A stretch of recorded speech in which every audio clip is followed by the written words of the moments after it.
कल हमने एक लिंक ट्विटर पर आपको पोस्ट किया था, किसी ने मुझे फॉरवर्ड किया था। मैं टीवी बहुत कम देखती हूँ, तो उसमें सुधीर चौधरी जी का वो वीडियो था, आपने देख लिया होगा। पीयूष गोयल जी ने उसको रीट्वीट किया है, कई लाख लोगों ने देखा है, कई हजार लोगों ने उसको ट्वीट किया है। तो उसमें 2014 का एक वीडियो है, सॉरी 2014 नहीं, उनका कहना था कि लॉकडाउन फेल हो जाता अगर मोदी जी की ये योजनाएं ना होती। 2014 के पहले सोशल डिस्टेंसिंग का पालन नहीं हो पाता। इस समय जो हम पालन कर पा रहे हैं उसमें शौचालयों का बहुत बड़ा योगदान है। दूसरा सवाल, क्या भारत, उन्होंने 5 प्रमुख सवाल पैदा करे सुधीर चौधरी जी ने, कि अगर 10 करोड़ घरों में शौचालय ना होता, अगर घरों में 8 करोड़ घरों में गैस चूल्हा ना होता, अगर 2 करोड़ परिवारों के पास मकान ना होता। देखिए कितने गंभीर क्वेश्चन है इस कोरोना वैश्विक संकट के समय, जबकि देश आपदा महामारी से जूझ रहा है। तो देखिए सुधीर चौधरी जी ने कितने वाजिब सवाल उठाए हैं। घरों में यदि शौचालय ना होता, बिल्कुल बहुत इंपॉर्टेंट बात है ये। 8 करोड़ घरों में गैस चूल्हा ना होता। आपको पता होगा कि 7 से 8% लोग ही अपने सिलेंडर्स को रीफिल करा पाते हैं। शेष सबने बांध के या तो टाड़ पे रखा है या बेच दिया है। बल्कि महोबा के गांव में किसानों का यह भी कहना था कि 1 लीटर मट्टी का तेल मिलता था, जिसकी ढिबरी में हमारे बच्चे पढ़ते थे। वो मट्टी का तेल भी बंद हो गया, और चूंकि हमारे पास रोजगार नहीं है तो सिलेंडर रिफिल कराने का तो कोई प्रश्न ही नहीं उठता। रोजगार हो तो सिलेंडर हो। दूसरी चीज, अगर 2 करोड़ परिवारों के पास मकान ना होता, इंदिरा आवास योजना का नाम बदलकर प्रधानमंत्री आवास योजना कर लेना, निर्मल भारत को स्वच्छ भारत कर लेने से योजनाएं मौलिक रूप से आपकी नहीं हो जाती। Stop this cut, copy and paste and it won't suits you as well. अगर 18,000 गांवों में बिजली ना होती, ये भी बड़ा कठिन प्रश्न है। 6,28,221 गांव हैं भारत में, उसमें से 18,000 गांवों में मोदी जी ने बिजली पहुंचाई और सुधीर चौधरी जी आप तक पहुंचा रहे हैं। एक्चुअली मुझे लगता है 2014 के पहले सुधीर चौधरी जी के घर में शौचालय भी नहीं था। बड़ी मुश्किल से जंगल से लकड़ी काट के लाते थे, फिर माँ चूल्हे पर रोटी पकाती थी।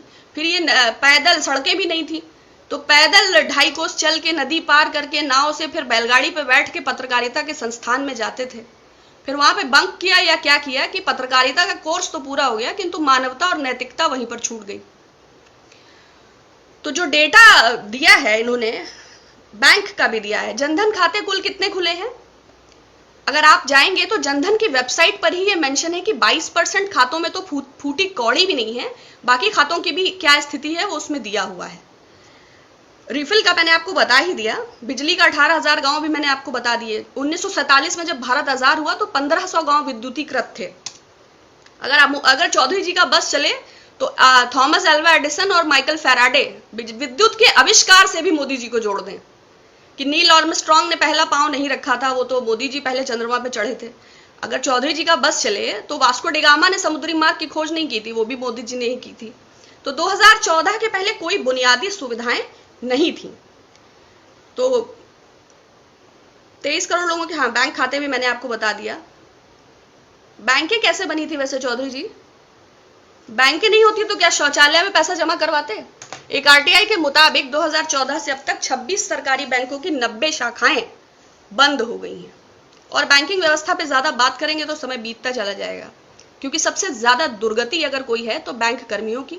देश सेवा के नाम पे नोटबंदी के समय उनके जो हालात हुए, और आज 17,500 रुपए में वो देश के, दुनिया के देश भर के हिस्सों में किस तरह अपनी नौकरी कर रहे हैं, ये तो बस बैंक कर्मी ही जानते हैं। तो बैंकों की तो बात मत करिए।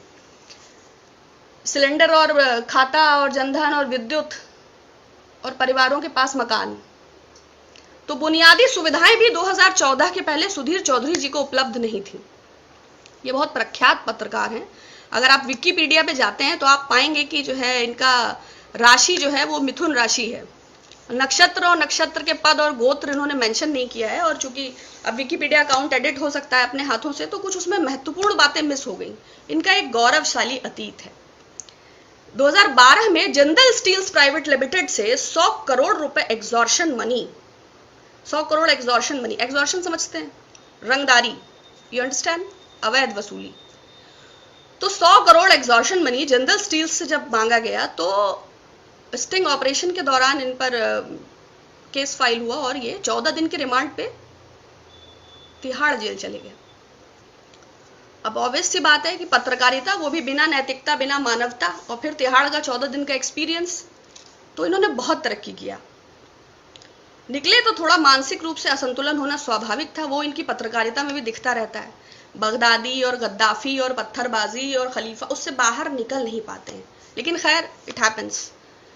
तो 2012 का जो भी एग्जॉर्शन का केस था, बट अभी जो इनके टाइमलाइन पे जो ट्वीट पिन है, उसमें भारत के प्रधानमंत्री और अमेरिका के राष्ट्राध्यक्ष के साथ उनकी सेल्फी सुशोभित हो रही है। तो आप सोचिए, देश की दुनिया की दो ताकतवर हस्तियों के बीच में बैठ के सेल्फी ले रहे हैं, तो कितने ताकतवर पत्रकार हैं। अब इतनी ताकत रहेगी तो मानवता और मूल्य और नैतिकता और पत्रकारिता और चाटुकारिता, इसमें भेद भी समझ नहीं आएगा। तो इनके 2014 की बुनियादी हम लोग जो बातें कर रहे थे, 2005 से 2014 के बीच, देखिए अगर हम 1947 से जोड़ेंगे ना, तो हम हर अगले दिन सबल हुए हैं। ये बात अलग है कि शायद विज्ञापन उतना नहीं हुआ है, लोगों तक चीजों को पहुंचाने के लिए बहुत प्रयास किया गया है। आज 80 करोड़ भारतवासी खाद्य सुरक्षा कानून के अंतर्गत राशन वितरण प्रणाली में ही अपनी भूख मिटा रहे हैं। लेकिन सुधीर चौधरी जी, 2014 के पहले ना शौचालय था, ना सिलेंडर था, ना उनके घर में बिजली था, ना उनके घर में सड़क था। तो वो किस प्रकार, मैंने बताया ना, वो जंगल से लकड़ी काट के लाते थे, फिर माँ भोजन बनाती थी, फिर वो पैदल 6 कोस जाते थे, फिर नाव पे बैठते थे, फिर पत्रकारिता के संस्थान जाते थे, फिर बैलगाड़ी से लौट के आते थे।